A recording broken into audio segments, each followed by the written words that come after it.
আজকে আমরা পদার্থবিজ্ঞানের আধুনিক পদার্থবিজ্ঞানের সূচনার কিছু সূত্র দেখব, যেই সূত্রগুলো পড়লেই আমাদের অনেক কম ম্যাথ আসবে, যেগুলো আমরা করতে পারবো খুব সহজে, ইজিলি করতে পারবো।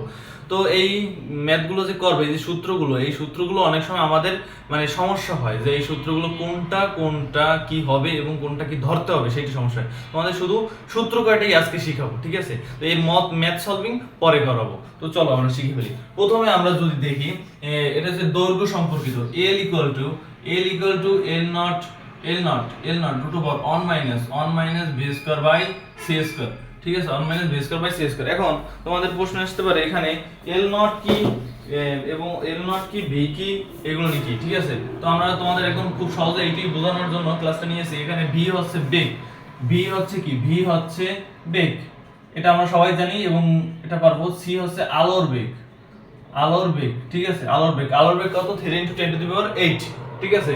আলোর বেগ। এবার আমরা জানবো এল নট কি। এল নট একটা জিনিস মনে রাখবা, এল নট, হ্যাঁ, তারপর আছে এম নট, তারপর আরেকটা আছে এল নট, এম নট, আর আছে টি নট।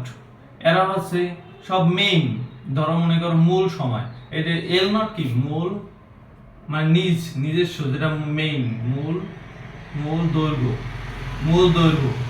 তার দৈর্ঘ্য যেটা থাকবে বা হবে, তার সাপেক্ষে দৈর্ঘ্য যেটা হবে সেটাই। ভর তার সাপেক্ষে ভর, মূল সাপেক্ষে বা মূলের মূল এখানে নিজেরকে বুঝাইছে, ঠিক আছে? ভর এবং একই মূল সাপেক্ষে কি, সময়।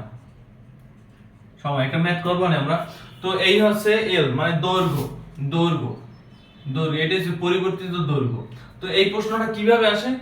অনেক সময়, এটা বেশিরভাগ সময় আসে সেটা হচ্ছে যে এত দৈর্ঘ্যের কোনো একটা ভর বস্তু, সেইটা যখন এত বেগে ছোটে, একটা বেগে বলে দেয়, এই বেগটা যখন ছুটবে তখন এর দৈর্ঘ্য হ্রাস পেয়ে কত হবে বা এটা বৃদ্ধি পেয়ে কত হবে, সেই সম্পর্কে আমরা যদি বসাই দিই, এখানে ভি নাম্বার বেগ বলে দেবে, আর যদি এল নট বলে দেবে।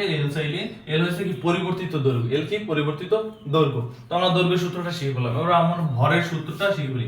মনে রাখবে শুধু দৈর্ঘ্যের সূত্রটাই L equal to L naught root over 1 minus v square by c square, এটা গুণন সম্পর্কে থাকবে। বাকি যে দুইটি সূত্র, এটা নিচে নেমে যাবে, এই যে L naught, M naught উপরে থাকবে, নিচেই থাকবে। দেখো, দেখলে খুব সহজে বুঝে যাবে। যেমন ভরের সূত্র, ভরের সূত্র হচ্ছে m কি, m হচ্ছে পরিবর্তিত ভর।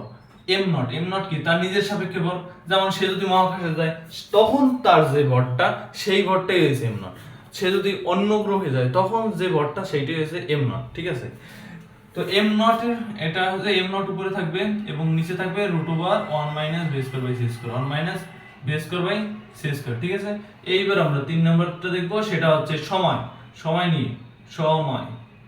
এই সময় নিয়ে ম্যাক্সিমাম হয় যে একজন পিতা তার ছেলেকে রেখে, এত বছর রেখে সে মহাকাশ ভ্রমণে গেছে। এখন সে যখন আসবে, তার পুত্রের তুলনায় তার বয়স কত হবে বা তার মেইন বয়স কত হবে, এইগুলো নিয়ে খুব সহজেই আমরা বের করতে পারবো।